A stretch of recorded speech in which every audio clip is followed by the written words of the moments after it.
Buenos días, amigos televidentes, gracias por acompañarnos en esta mañana en la primera emisión de Telediario. Estamos miércoles 16 de octubre. Recordarles a todas aquellas personas que ya está en vigencia el Hoy No Circula y aquellos automóviles que terminen sus placas en 5 y 6 no podrán circular en las calles de Quito a partir de las 5 horas hasta las 20 horas de la noche. Con esta información comenzamos con la revisión de nuestros titulares. Bienvenidos.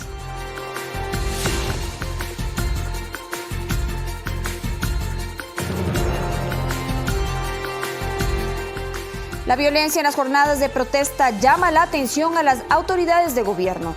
Durante las manifestaciones se perdieron 6 vidas y se atendió a más de 1.500 personas en el sistema de salud. El Consejo Permanente de la Organización de Estados Americanos, OEA, apoya la defensa de la democracia y la paz social en Ecuador tras las jornadas de protestas. El municipio capitalino busca establecer responsabilidades sobre quienes generaron destrucción en bienes públicos y patrimonio de la ciudad. El alcalde Jorge Yunda presentó una denuncia ante la Fiscalía por las protestas destructivas de los últimos días. Y en lo internacional, la Organización de Estados Americanos, OEA, pide a los países de la región unir fuerzas para derrotar la corrupción.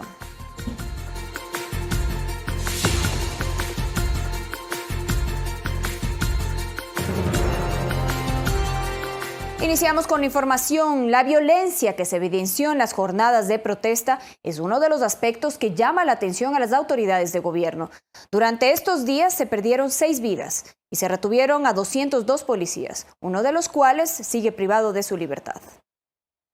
Para la ministra de Gobierno María Paula Romo, la agresividad y violencia evidenciada en las protestas es uno de los aspectos que ratifican la tesis de un intento de desestabilización. Es que se trata de una actuación jamás experimentada en el país. Nunca hemos tenido que custodiar varias instalaciones públicas al mismo tiempo.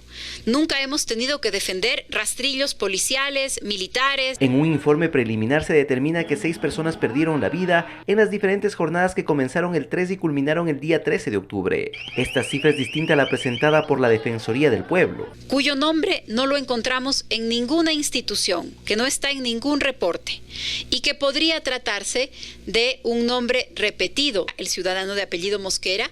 En este caso hay una investigación ya en Fiscalía y en DINASED porque esta es una muerte producida por arma.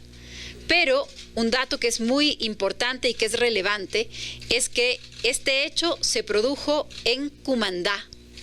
No se produjo en las zonas en donde habían los enfrentamientos. Estos días además dejaron 435 policías heridas de gravedad. 2 perdieron uno de sus ojos, mientras que otro deberá ser trasladado al exterior para recuperarse tras ser quemado por una bomba molotov. 202 policías fueron retenidos o secuestrados, 26 unidades de policía comunitaria destruidas, una unidad de vigilancia comunitaria, una VC quemada y 108 vehículos policiales afectados. La funcionaria aclara que existen muchos temas por indagar, como por ejemplo el supuesto operativo policial desarrollado en las universidades Católica y Salesiana, que habían sido declaradas como zonas de paz. Que nadie recibió una instrucción de lanzar gases dentro de una universidad. Ese ingreso, según todos los datos que tenemos hasta hoy, no fue hecho por policías. Y también a que considera fue una campaña de noticias falsas para exacerbar los ánimos a través de redes sociales. La cantidad de información falsa, la cobertura que hizo en vivo el canal público de Rusia, de todo lo que estaba sucediendo en las calles. Llama la atención que una protesta haya sido transmitida en vivo por el canal público del gobierno ruso. Motivo por el cual se iniciarán las acciones necesarias en el sistema judicial, pues para la funcionaria de Estado solo habrá reconciliación cuando exista justicia. Alec Llanos, Medios Públicos. La Organización de Naciones Unidas y la Conferencia Episcopal Ecuatoriana postergaron para una nueva fecha el encuentro con representantes de trabajadores para encaminar sus pedidos hacia el gobierno. 4 organizaciones no formarán parte de esta mesa de trabajo, ya que sus dirigentes argumentaron que el diálogo con el presidente Moreno es permanente. Ellos están claros en el objetivo. Para los trabajadores del país no pueden haber perjuicios en sus derechos ya adquiridos. El camino para lograr esa meta, dicen, está ya trazado mediante acercamientos permanentes con el gobierno. Richard Gómez, directivo de la Central Unitaria de Trabajadores, manifiesta que los diálogos deben abrirse a otras aristas. En función de no solamente hablar del tema de los combustibles, sino la política económica, hablar sobre el tema del subsidio al gas, que debería ser focalizado. El secretario de la Confederación Nacional de Servidores Públicos, Remigio Hurtado, señala claramente que en derechos adquiridos no hay marcha atrás. Es decir, las vacaciones se mantendrán en 30 días a los servidores públicos del Ecuador. No se hará un descuento de un día a los trabajadores ni servidores públicos. Para el representante de la Federación Nacional de Trabajadores Públicos y Privados, Iván Peñaranda, tampoco hay espacio para que en el contexto de aplicación de cualquier reforma se perjudiquen los ingresos de los trabajadores y empleados. No puede cobrar un trabajador un sueldo de $500 y cuando le vayan a realizar nuevamente su contrato tenga una disminución de su sueldo. Estas organizaciones no participarán de la mesa de trabajo convocada por la Organización de las Naciones Unidas y Conferencia Episcopal Ecuatoriana. Luis Cabrera, vicepresidente de la Conferencia Episcopal Ecuatoriana, resaltó el rol mediador al cual se han comprometido. Ofrecerles alternativas para que vayan más allá de esa posición rígida. Las organizaciones laborales representadas en el Frente Unitario de Trabajadores han confirmado su participación en estas mesas de diálogo, cuya fecha de realización planificada para este miércoles fue postergada para otro día. Javier Ceballos, Medios Públicos. La paz es el único camino para alcanzar la justicia social y la sostenibilidad económica de un país. Así lo afirmó el jurista de la Organización de las Naciones Unidas. El jurista Gabriel Galán considera importante el logro del gobierno y las organizaciones sociales de haber establecido la paz en el país, y citó al filósofo y pensador Mahatma Gandhi. El camino para la paz es el camino. Es decir, más allá de la consecución de la paz, el Ecuador necesita fijar un norte, y hay una ausencia de un gran acuerdo nacional para este tipo de toma de decisiones. Y por eso lo prudente, lo aconsejable, era tratar de restituir el estado de paz. Que en ese contexto ahora sí ambos sectores pueden sentarse a dialogar con el propósito de fijar un norte y un rumbo en común para el país. Entendiendo el porqué de la necesidad de las medidas y se pueda ir generando de manera creativa estas medidas, el país va a poder salir hacia adelante y va a poder ya tener un horizonte muy bien marcado. Y que ahora es importante un diálogo donde se debe dejar de lado las posturas personales, las ideologías, para dar paso a los intereses del país y lograr una sostenibilidad económica y un futuro mejor para el Ecuador. No es cuestión de neoliberalismo, no es cuestión de FMI, no es cuestión de socialismo.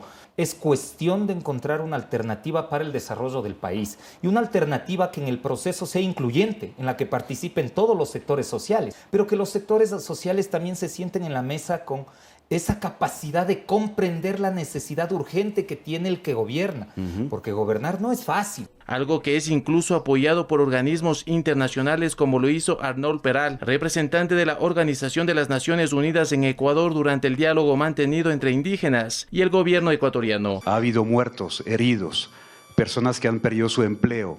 Ya llegó el momento de la paz, llegó el momento del acuerdo, pero tenemos que escucharnos, tenemos que respetarnos, tenemos que construir puentes entre todas y todos. Juan Carlos Figueroa, Medios Públicos.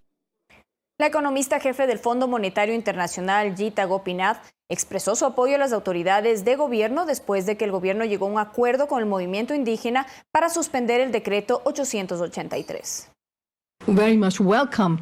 Apoyamos a las autoridades. Estos son tiempos difíciles y nos gustaría que las reformas se lleven a cabo y que sean exitosas. Esa fue la reacción de la economista jefe del Fondo Monetario Internacional, Gita Gopinath, quien celebró que el gobierno de Lenín Moreno tenga en cuenta a todas las comunidades para llevar a cabo sus reformas macroeconómicas. Celebramos enormemente el hecho de que traten de reunir a todas las partes interesadas y que se tomen decisiones sobre reformas macroeconómicas. Manifestamos nuestras más sinceras condolencias por las personas heridas y fallecidas por la violencia en Ecuador. Su intervención fue durante la presentación del informe de perspectivas económicas globales del FMI. Según las proyecciones del fondo, la economía ecuatoriana se contraerá este año un 0,5% y registrará un incremento positivo del 0,5% en 2020. La asamblea anual del FMI y del Banco Mundial se tiene previsto que sea esta semana y reunirá a los líderes económicos de sus 189 países miembros. Además, puede ser el inicio de funciones de la búlgara Kristalina Georgieva como directora gerente de la institución en reemplazo de Christine Lagarde. Fernanda de la Bastida, Medios Públicos.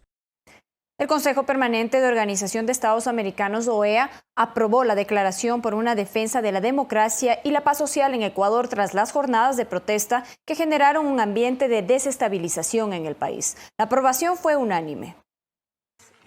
La sesión extraordinaria fue solicitada por el gobierno ecuatoriano y como único punto fue conocer la situación vivida en el país durante los 11 días de protesta que culminaron el pasado 13 de octubre. Es por ello que el canciller José Valencia tuvo 20 minutos para exponer los antecedentes, los hechos y las conclusiones que se tienen tras de estas jornadas que de acuerdo al gobierno tuvieron un interés de desestabilización. Partidario del expresidente Rafael Correa y miembros de grupos radicales afines difundieron repetidamente mensajes llamando a derrocar al presidente Lenín Moreno y a la rebelión generalizada contra el Estado ecuatoriano. Una mezcla de factores en donde primó la violencia y que pese a lo cual el gobierno ecuatoriano asegura que actuó respetando los derechos humanos. No hay un solo herido como por el uso de armas de fuego en el Ecuador. Incluso frente a estas manifestaciones tan violentas, en todas las instancias se empleó, como en todos los países del mundo, gases lacrimógenos y mecanismos no letales para reducir a los más agresivos. Según un informe preliminar del gobierno nacional, fueron 6 las víctimas mortales producto de precipitaciones y accidentes de tránsito, no por actuación de la fuerza pública. Esto a pesar de que existieron atentados a ambulancias, así como a recintos militares. Con disciplina y acatando las disposiciones superiores, los soldados de la Balbina y los policías que llegaron para ayudarles a repeler a los agresores, no usaron armas letales. La exposición del ministro, que además contó con respaldo audiovisual, dejó en los miembros del Consejo Permanente de la OEA con los elementos claros para aprobar una declaración que ratifica el respaldo al gobierno de Ecuador, legítimamente electo. E reiteramos nosso mais firme repúdio a qualquer influencia de actores externos na situación ecuatoriana. En el objetivo de preservar el Estado de Derecho y el orden constitucional en la hermana República del Ecuador. El documento tuvo el respaldo de todos los representantes del Consejo Permanente. Alex Llanos, Medios Públicos. En la Plaza de la Independencia, en el centro histórico de Quito, el presidente de la República, Lenín Moreno, recibió el respaldo ciudadano en respuesta a los últimos acontecimientos que se desarrollaron en la coyuntura nacional. El jefe de Estado se refirió a los hechos violentos, saqueos y graves perjuicios que se produjeron en las manifestaciones tanto en las ciudades patrimoniales como Quito y Cuenca, así como en varias partes del país. Mencionó también la derogación del decreto ejecutivo 883 y la elaboración de uno nuevo, el cual ayudará a la recuperación de la economía y además permitirá focalizar los subsidios para quienes más lo necesiten.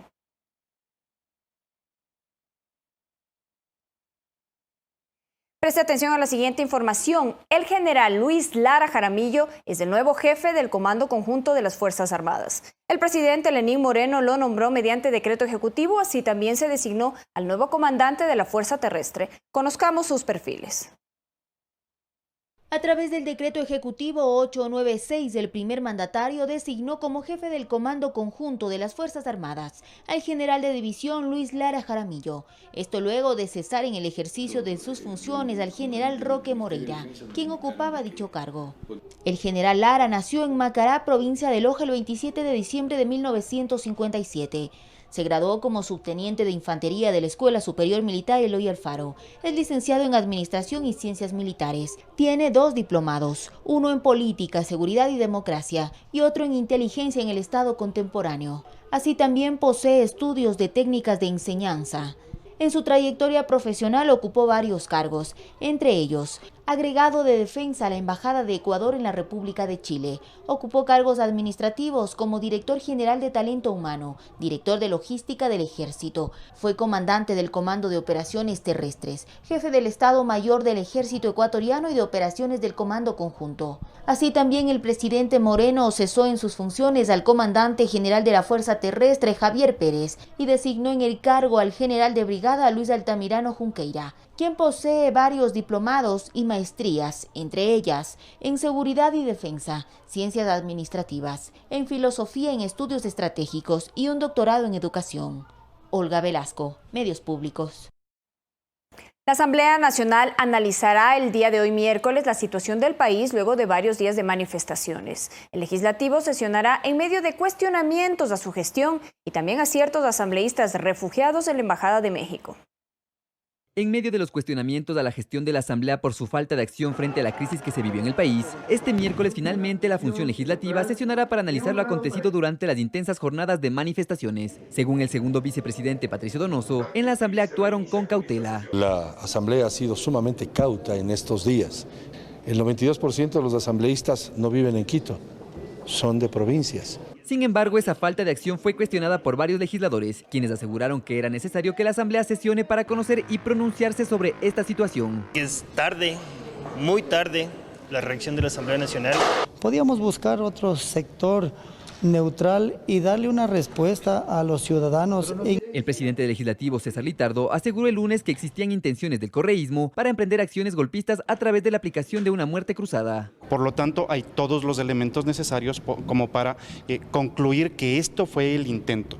Que no resultó, no resultó. Y como resultado de esto, tú tienes a gente que ha ido a pedir refugio en embajadas que son afines a su ideología. Justamente 4 legisladores de la Revolución Ciudadana, señalados de acciones desestabilizadoras, se refugiaron en la Embajada de México en Ecuador. Desde este movimiento político señalan que sus intenciones no eran golpistas y que este asilo responde a una presunta persecución política. Nuestra primera prioridad eran los muertos, los heridos, y otros compañeros más han sido sujetos de una serie de persecuciones por parte de este gobierno. En la sesión convocada para este miércoles, la legisladora de Alianza País, María José Carrión, presentará una moción para que se conforme una comisión multipartidista que investigue estos hechos. Ronito Apanta, Medios Públicos. El representante de la Federación Ecuatoriana de Exportadores, Fedexport, Daniel Legarda, indicó que según cifras preliminares el sector registra pérdidas por $300 millones, mientras que el gremio de textil estima afectaciones por $20 millones por ventas que no se lograron realizar.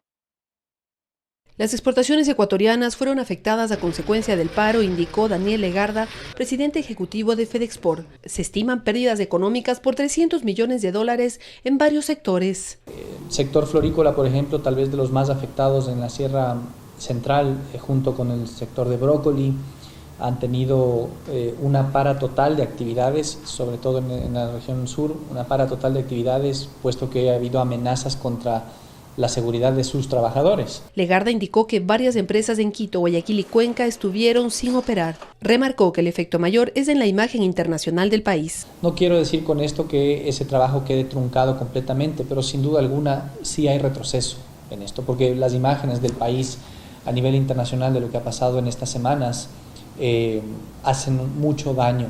Eso frena inversión, eso frena generación de empleo. Pero las pérdidas alcanzaron a varios sectores, entre ellos el textil. El presidente de la Asociación de Industriales Textiles confirmó que se dejaron de vender $20 millones y una cifra similar en pérdidas relacionadas a la producción. Empresas que a lo sumo pudieron trabajar a un 30%, unos cuantos días, y a partir ya del martes de la semana anterior, realmente la paralización fue casi completa. Díaz además rechazó los ataques al sector productivo y mencionó que fábricas textiles en la provincia de Imbabura fueron atacadas por manifestantes durante las protestas. Verónica Rivadeneira, Medios Públicos.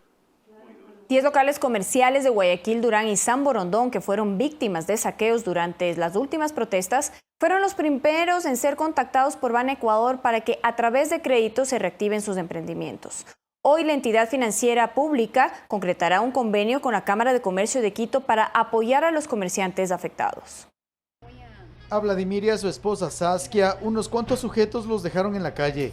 Destruyeron su negocio que con 4 años de esfuerzo y un préstamo aún por pagar, lo levantaron.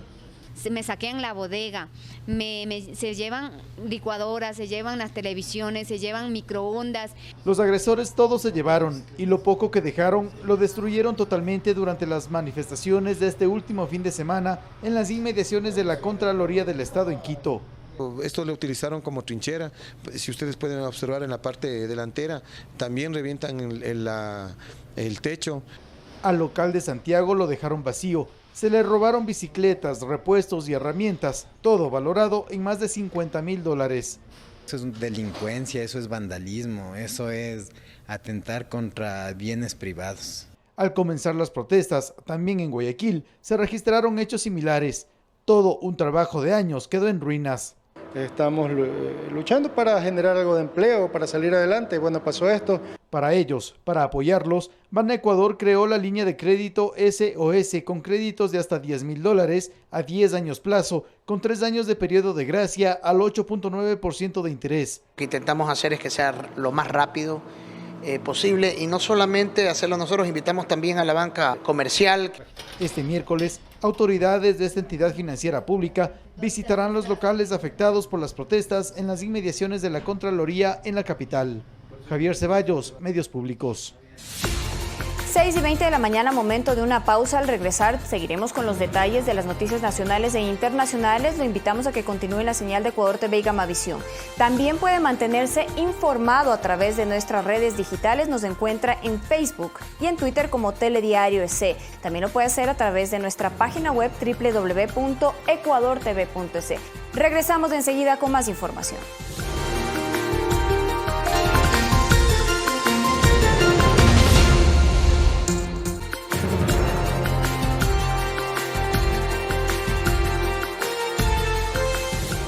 y 23 de la mañana, continuamos con información en Telediario. Se dictó orden de prisión preventiva para la prefecta de Pichincha, Paola Pavón, quien junto a otras 2 personas son investigadas por el delito de rebelión. Este martes se realizó la audiencia de formulación de cargos en contra de la prefecta Paola Pavón y 2 personas más por el delito de rebelión. La diligencia se efectuó en la Corte Provincial de Pichincha de manera reservada.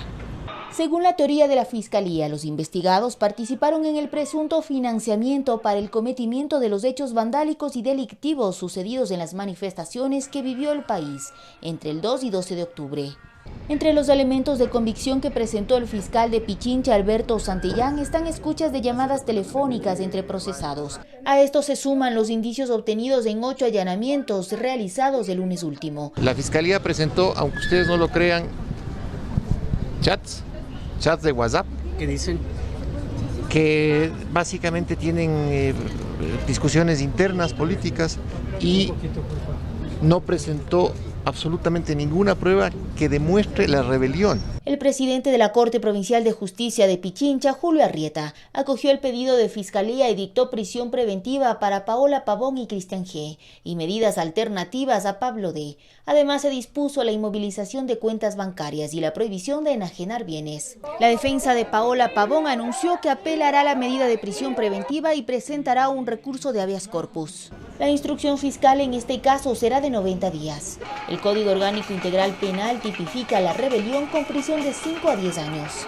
Olga Velasco, Medios Públicos. 312 personas son procesadas a escala nacional por diversos delitos que se derivan tras las últimas manifestaciones, según los datos de la Fiscalía General del Estado. Durante las movilizaciones, concentraciones y paralizaciones que se desarrollaron en el país, las autoridades policiales detuvieron a 1.130 personas por el presunto cometimiento de infracciones. De esta cifra, 312 fueron procesadas a escala nacional según datos de la Fiscalía. Entre los delitos que se registran están robo, ataque y resistencia, tentativa de robo, asociación ilícita, violación a la propiedad, paralización de un servicio público, rebelión, terrorismo, incitación a la discordia, entre otros. Guayas es la provincia que reporta mayor número de procesados, con 114 personas. Recordemos que en esa jurisdicción se denunciaron robos y saqueos a locales comerciales. Le sigue Pichincha con 70 procesados. En esta provincia se atacó a las instalaciones de la Contraloría General del Estado. Se registró el ingreso a la fuerza de personas quienes de forma vandálica provocaron el incendio del edificio. Así también un asambleísta fue procesado por la paralización de un servicio público. Se trata de Jofre Poma, quien junto al prefecto de Sucumbíos y otras 7 personas fueron acusadas de ingresar a un pozo de Petroamazonas en Lago Agrio y presuntamente obligar a técnicos del sistema de oleoducto transecuatoriano, SOTE, a suspender las operaciones de bombeo de crudo por 2 horas y 20 minutos, lo que generó pérdidas al Estado de $1.7 millones. Olga Velasco, Medios Públicos. En su cuenta de Twitter, la Fiscalía dio a conocer que dentro de las diligencias del caso en el que se investiga a la prefecta de Pichincha, también se allanó el domicilio del esposo de la legisladora de la Revolución Ciudadana, Gabriela Rivadeneira. en donde se incautó una caja fuerte, libretas de notas de pagos, dispositivos electrónicos y material electoral.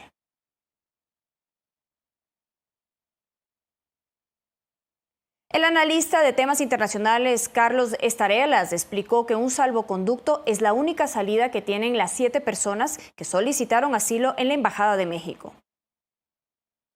A la Embajada de México en Quito han llegado en total 7 políticos en busca de asilo. A Gabriela Rivadeneira se sumaron otros asambleístas de la Revolución Ciudadana como Soledad Buendía, Carlos Viteri y Luis Fernando Molina. Además, exfuncionarios del Consejo de Participación Ciudadana y Control Social, como Tania Pauker y Edwin Jarrín. También Leonidas Moreno Ordóñez, síndico de la Prefectura de Pichincha. Porque ahí han llegado esposos, esposas, amigos, y eso no procede en el derecho al asilo. Cada caso es individual. Un pedido que para el internacionalista Carlos Estarellas debe ser conforme a derecho. Tienen que demostrar que son perseguidos políticos y el gobierno ecuatoriano tendrá que probar también que son buscados por otro tipo de delitos. Pero ¿por qué escoger la embajada de un país donde también el exministro Ricardo Patiño se mantiene asilado desde hace 6 meses? Por la ideología del presidente mexicano, que es muy cerca al señor Maduro y al señor Correa, y que violando las normas y los tratados internacionales les concede el asilo, el gobierno ecuatoriano tiene varias salidas. La primera de ellas, no conceder el salvoconducto. Si el gobierno ecuatoriano lo niega, no pueden salir. Que el gobierno ecuatoriano llame al embajador del Ecuador en México a consulta aquí en el Ecuador o que presente una formal protesta. Mariuxi Buenaño, Medios Públicos. 6:29 de la mañana, continuamos con la información. En 10 días se conocerá el informe sobre el monto de los daños al patrimonio cultural en Quito y a los bienes públicos y privados afectados en las protestas. La empresa privada quiere contribuir con la rehabilitación de la ciudad y por su parte la Fiscalía determinará las responsabilidades a través de videos entregados por los municipios para que estos sean investigados. Cientos de paredes y puertas dañadas y pintadas, jardineras destruidas, fachadas y semáforos rotos, cámaras de videovigilancia estropeadas, adoquines y pavimento levantados son parte del primer balance de las graves secuelas que dejaron 11 días de protestas en Quito. Se ha dispuesto a las 9 administraciones zonales con tecnología georreferenciada, se comience ya a hacer un levantamiento del verdadero impacto que tiene. El alcalde Jorge Yunda se reunió con la fiscal Diana Salazar para formalizar la denuncia y el inicio de las investigaciones que determinarán quienes atentaron contra la capital de los ecuatorianos. El municipio de Quito ha documentado en videos, en reportajes, en redes sociales, en fotografías. Hay cámaras privadas, hay cámaras públicas. Aplicar la justicia, sancionar a quienes agredieron y desde luego para pedir el resarcimiento económico. La indagación establecerá los daños a la zona declarada Patrimonio Cultural de la Humanidad comprendida entre el sector de San Blas y la iglesia de Santo Domingo. Distintos peritos que han sido designados en este proceso deberán presentar en un término de 10 días los informes y podremos saber con exactitud. El Cabildo busca también fondos para la reconstrucción. Cámaras de la industria, cámaras de la producción, empresa privada están ayudándonos. Recordar que en estado de excepción no aplican los seguros y que hemos empeñado un llamado a las embajadas de todo el mundo que ya nos vamos a reunir. Una apreciación inicial de las autoridades calculaba que los daños ascendían a $500,000, pero el vicealcalde aseguró que ahora el perjuicio podría llegar al $1.000.000. Valeria Villarroel, Medios Públicos. Quito informó a la UNESCO sobre los daños al patrimonio en el centro histórico. Uno de los hechos graves es la desaparición de 193 piedras de la Plaza de San Francisco. Los manifestantes las sustrajeron del campamento del Metro de Quito en el Parque Elegido. El gerente de la empresa de patrimonio del Cabildo llamó a la ciudadanía a recuperar estos bienes que datan del siglo XVI. Los manifestantes violaron las seguridades del espacio en construcción del Metro de Quito.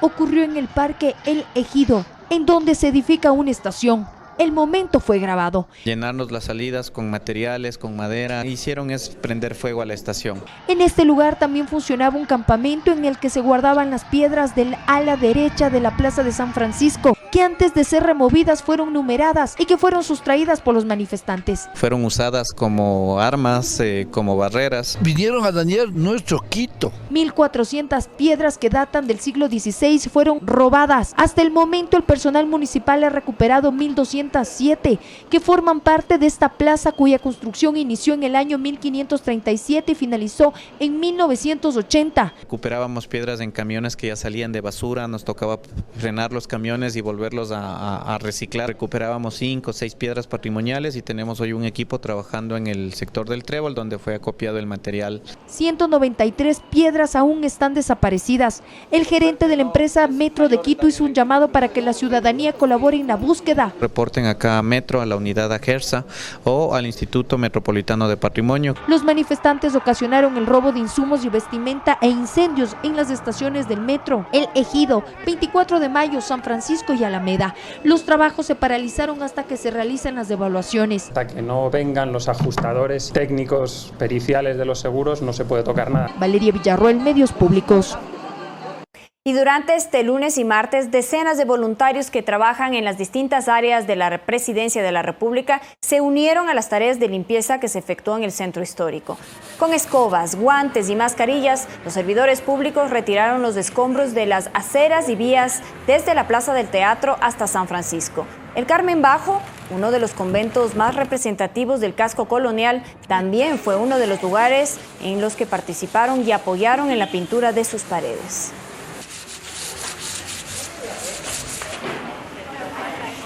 También en Cuenca se registran daños en el sistema del tranvía, en sitios arqueológicos y edificaciones del centro histórico. El alcalde Pedro Palacios recorrió los sectores que deben ser intervenidos y según su balance será necesaria una erogación superior a los $150.000. Los daños están clasificados en leves, graves y muy graves. Leves son aquellos grafitis y manchas de pintura en paredes no patrimoniales. Graves, aquellas afectaciones, por ejemplo, en piedra, difícil de recuperar su apariencia original.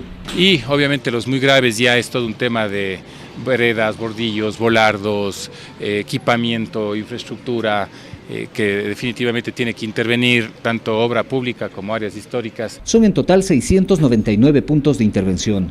Entre los 49 catalogados como muy graves está el levantamiento de piedra arqueológica en la Plaza de San Francisco. El municipio estudia el caso. Un arqueólogo que está haciendo el estudio específico y también tenemos apoyo del Instituto Nacional de Patrimonio Cultural para justamente evidenciar lo que pasó y por supuesto restaurar lo que se pueda. El sistema tranviario también resultó afectado. Tenemos algunos módulos electrónicos y tenemos lo que se conoce en la parte de las rieles, las chaquetas en algunos casos, los recubrimientos y algunos otros elementos. Entonces ahí tenemos que reemplazar en algunos casos y en otros realmente darle mantenimiento. Todo en un primer balance suma $150.000 en daños. El municipio dejó en manos de Fiscalía la identificación y sanción de los responsables. Adjuntando un CD con fotos, videos para que puedan hacer las investigaciones del caso. Se espera que todo esté reparado antes del 3 de noviembre. César Tacuri Vintimilla, Medios Públicos.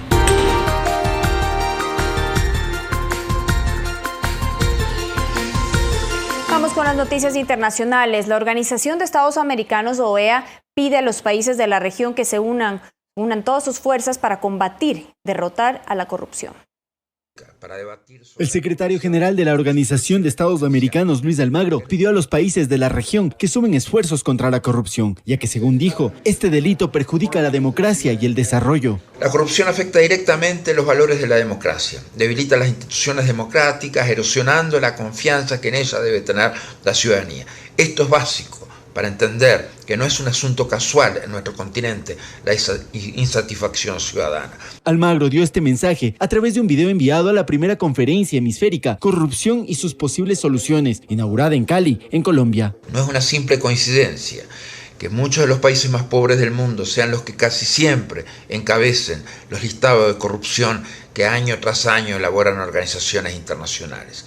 Con este encuentro se busca dar el primer paso para crear una Corte Internacional Anticorrupción. La lucha contra la corrupción, entonces, es un imperativo político, jurídico, ético en nuestro continente. Académicos, gobiernos y expertos dialogarán sobre los desafíos y soluciones en América para luchar contra la corrupción. Paco Urbina, Medios Públicos. El Museo Británico y Google Arts and Culture anunciaron su conclusión de la réplica de la escalera jeroglífica del siglo VII después de Cristo del yacimiento arqueológico Palenque en el estado mexicano de Chiapas dentro de un proyecto para digitalizar la cultura maya. Se trata de un proyecto que busca conservar y compartir en forma digital el archivo de arte y patrimonio maya, el más antiguo y grande del mundo. A través de este esfuerzo en conjunto se recopiló historias, artefactos, obras de arte que facilitan la exploración virtual de los sitios de influencia de esta civilización que antes resultaba inaccesible en línea. 2 personas murieron y otras 3 quedaron heridas tras el derrumbe de un edificio residencial de 7 pisos en la ciudad brasileña de Fortaleza.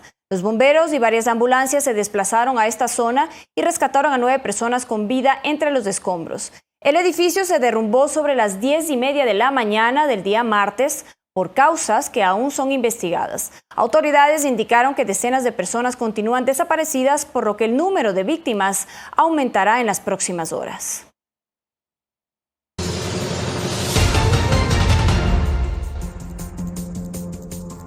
La Organización de Naciones Unidas cerró su misión de paz en Haití tras 15 años de operaciones en este país. Y en Estados Unidos, Google presentó su nuevo teléfono celular, el Pixel 4, con el que espera aumentar su participación en el mercado de smartphones. El detalle de la información en nuestro segmento El Mundo Ahora. Naciones Unidas cerró oficialmente su misión de paz en Haití tras 15 años de operaciones en ese país, dando paso a una misión política. La decisión la tomó el Consejo de Seguridad de la ONU ante la crisis política, económica y social que sacude actualmente a ese país. Haití está desde hace meses envuelto en un movimiento de protestas contra el presidente Jovenel Moïse, impulsado por opositores y actores de la sociedad civil que exigen su renuncia. En la Unión Europea se negocia la partida plurianual que abarca el periodo comprendido entre 2021 y 2027. Los presupuestos determinan cuáles serán sus prioridades políticas, aunque una de las propuestas prevé recortes que afectarán a políticas como la agrícola común y los fondos de cohesión. Estos no tocarán los trabajos enfocados en la lucha por el clima, la defensa y el control de la migración. Google presentó su nuevo teléfono inteligente de próxima generación, el Pixel 4, un dispositivo que cuenta con una cámara mejorada y el reconocimiento de gestos para que los usuarios puedan realizar acciones con solo agitar su mano. El celular tendrá un precio inicial de $799 y saldrá a la venta en Estados Unidos a partir del 24 de octubre. La empresa busca aumentar su participación en el mercado de los smartphones gracias a este nuevo teléfono móvil. Paco Urbina, Medios Públicos.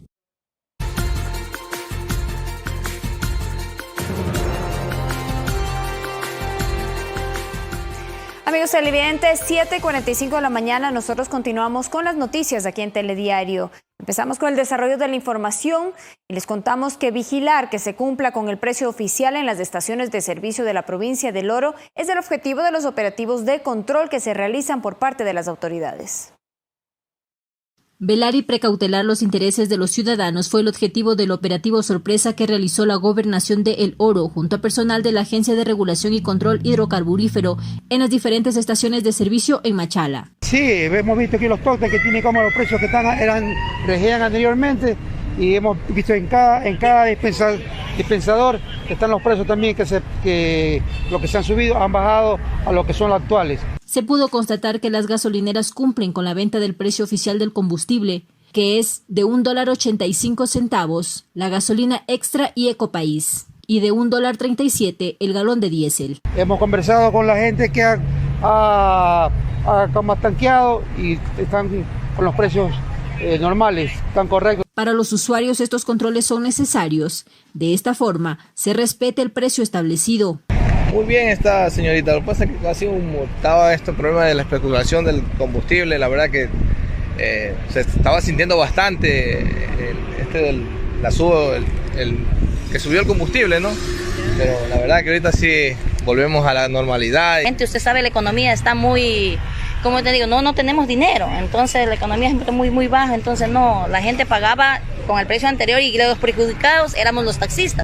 El operativo se replicará en las 15 estaciones de servicio de la ciudad de Machala. Además, se advirtió de operativos similares en toda la provincia, en especial en los cantones de frontera.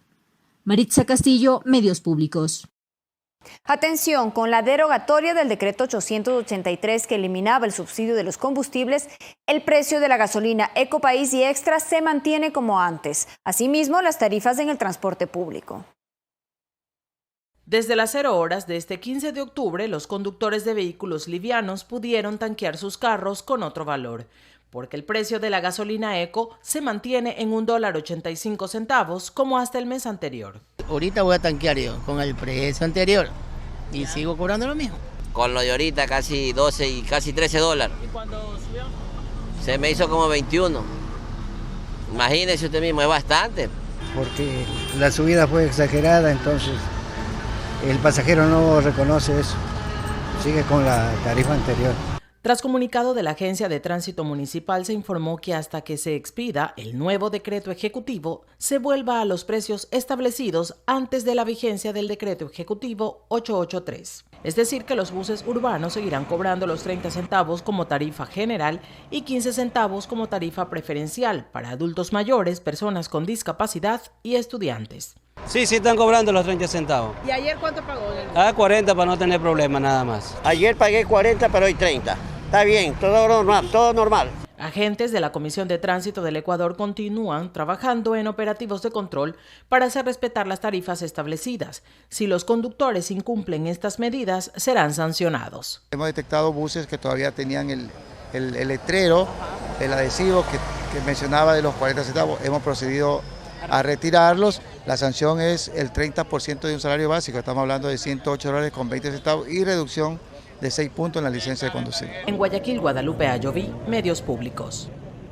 7:49 de la mañana, momento de darle paso a nuestra compañera Jennifer Espinosa, quien se encuentra esta mañana en el Hospital Pablo Arturo Suárez, en el norte de la capital, y Jennifer nos contará sobre el tratamiento integral para pacientes con VIH. Jennifer, muy buenos días, vamos contigo.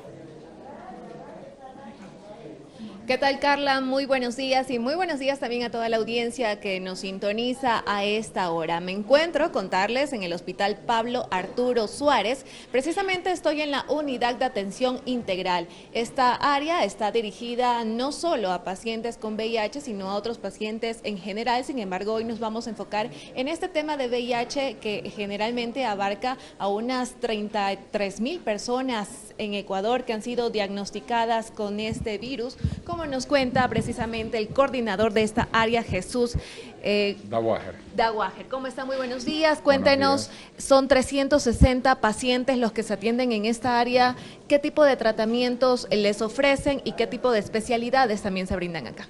Buenos días, gracias por la invitación. Varias cositas, sí, tenemos aproximadamente 360, 380 pacientes activos actualmente en la unidad. Pacientes que viven con VIH, se da una atención integral, como bien dice la unidad.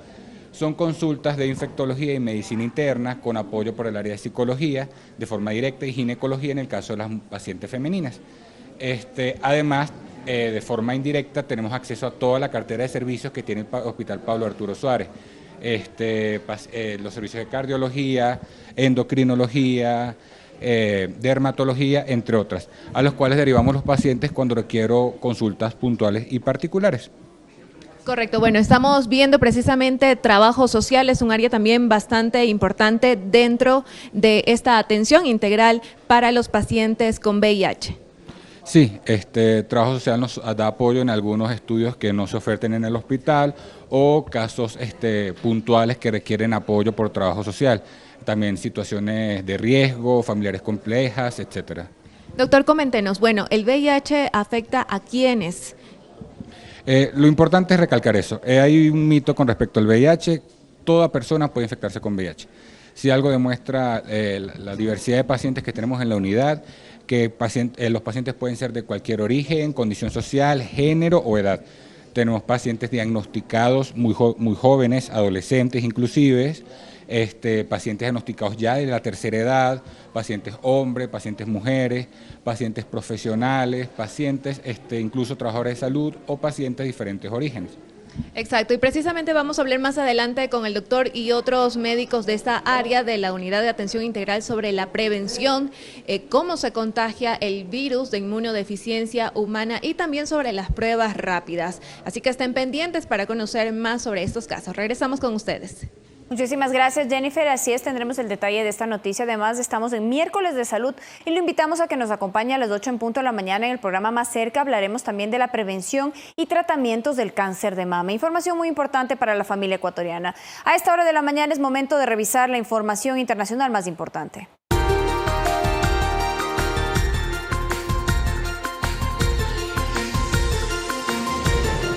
Los bomberos siguen en búsqueda de al menos 9 desaparecidos tras el derrumbe de un edificio residencial de 7 pisos en la ciudad brasilera de Fortaleza.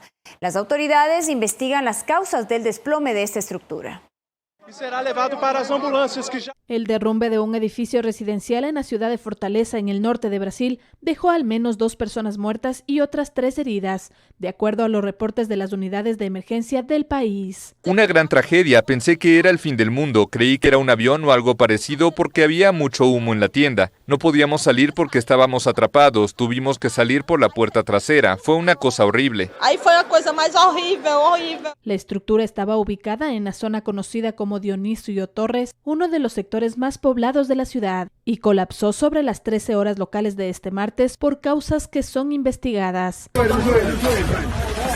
De acuerdo con los bomberos, 9 personas fueron rescatadas con vida.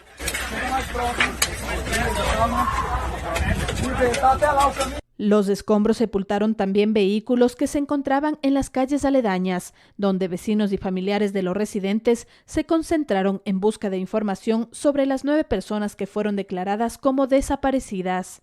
Además, los bomberos establecieron un perímetro de seguridad e intensificaron la búsqueda de posibles víctimas con la ayuda de perros. Fernanda de la Bastida, Medios Públicos.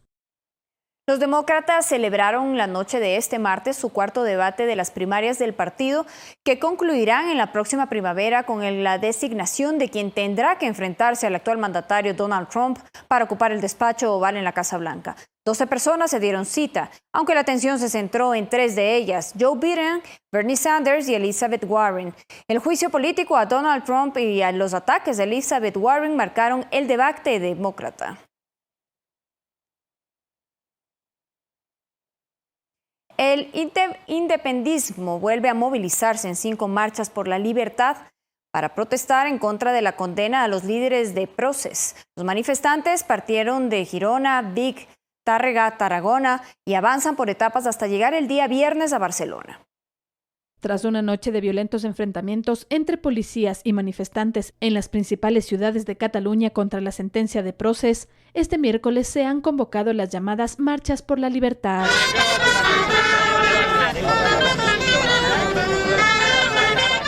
Las 5 caminatas organizadas por la Asamblea Nacional Cataluña han llamado a bloquear el país de punta a punta durante los 3 días que durará la iniciativa, con cierres en las vías. Los manifestantes que participan en las marchas recorrerán los aproximadamente 100 kilómetros hasta Barcelona, por etapas, una por la mañana y otra por la tarde. Las movilizaciones arrancan desde 5 puntos, entre ellos Girona, Vic, Tàrrega y Tarragona, para confluir el viernes en Barcelona. Para ese mismo día se tiene previsto una huelga general convocada por sindicatos independentistas.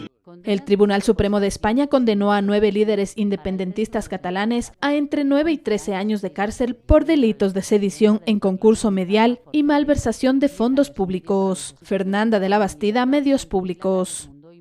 La líder ejecutiva de Hong Kong, Carrie Lam, canceló su informe anual en el Parlamento ante las protestas y gritos de los legisladores opositores que interrumpieron en repetidas ocasiones y la acusaron de tener las manos manchadas de sangre. Luego de varios minutos, Lam salió y abandonó el edificio. Tras la retirada de la ley de extradición a China que desató las protestas en junio, entre ellas destacan una comisión independiente que investigue el uso de la fuerza policial, el sobreseimiento de la causa por revuelta para los más de 2.200 detenidos.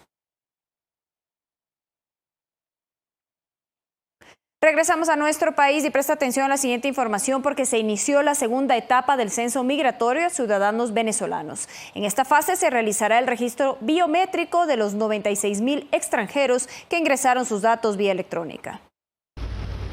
Este martes 15 de octubre arrancó la segunda etapa del censo a los ciudadanos venezolanos que se encuentran en movilidad humana, es decir, que migraron a nuestro país. Consiste en un registro presencial luego de que terminó la fase de registro electrónico. Tenemos cerca de 96,000 personas que han hecho la primera etapa del registro migratorio. A Ana Lugo la encontramos registrando sus huellas dactilares, uno de los pasos para cumplir con esta fase del censo. Otro paso es la fotografía y también pasaporte y el número de código de impreso de cuando uno pide la cita. Y obviamente la verificación en el sistema migratorio de su ingreso por el punto migratorio regular. Como ella, decenas de ciudadanos estuvieron a la fila para completar el censo tras obtener un turno vía electrónica. Aunque la espera desespera, dicen estar conscientes de la importancia de este registro. Que se agilice nuestro proceso acá, nuestra situación, nuestra visa, todo, nuestra estadía acá. En realidad es algo muy bueno que está realizando este país por nosotros. Las entrevistas personales se realizan en 15 unidades de servicio de apoyo migratorio que están operativas a nivel nacional. El censo, según las autoridades, permitirá conocer quiénes, cuántos y en qué situación se encuentran los venezolanos que residen en Ecuador. Y aunque no otorga ningún estatus migratorio, es un requisito básico para aplicar a una visa humanitaria. Jennifer Espinosa, Medios Públicos. Amigos y amigas televidentes, gracias por habernos acompañado en esta mañana. Les deseamos el mayor de los éxitos en este inicio de jornada y lo invitamos a seguir con nosotros a través de la señal de Ecuador TV. Más adelante, el programa Más Cerca. Hablaremos de la prevención y tratamiento del cáncer de mama. Un excelente día para todos.